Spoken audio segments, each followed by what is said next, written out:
উষ্ণ আবহাওয়ায় পানীয় জল স্বাস্থ্য এবং জীবনীশক্তি বজায় রাখার জন্য প্রয়োজনীয় অসংখ্য সুবিধা প্রদান করে।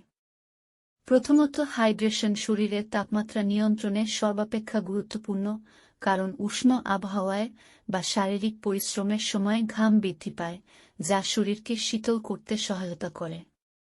পর্যাপ্ত হাইড্রেশনও সঠিক হজমকে সমর্থন করে, নিশ্চিত করে যে পুষ্টিগুলি দক্ষতার সাথে শোষিত হয় এবং বর্জ্য কার্যকরভাবে নির্মূল হয়।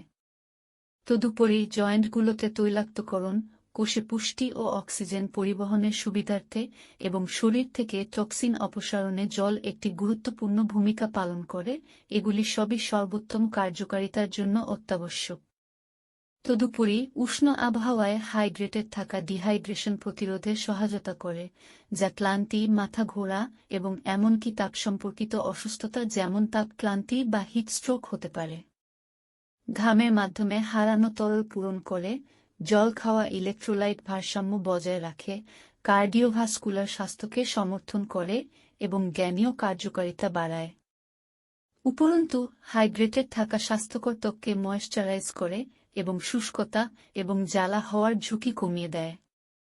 সামগ্রিকভাবে উষ্ণ আবহাওয়ায় পানীয় জল জলীয়করণের মাত্রা বজায় রাখার জন্য, শারীরিক ক্রিয়াকলাপকে সমর্থন করার জন্য এবং তাপ এবং ডিহাইড্রেশনের সাথে সম্পর্কিত সম্ভাব্য ঝুঁকিগুলি থেকে রক্ষা করার জন্য অপরিহার্য।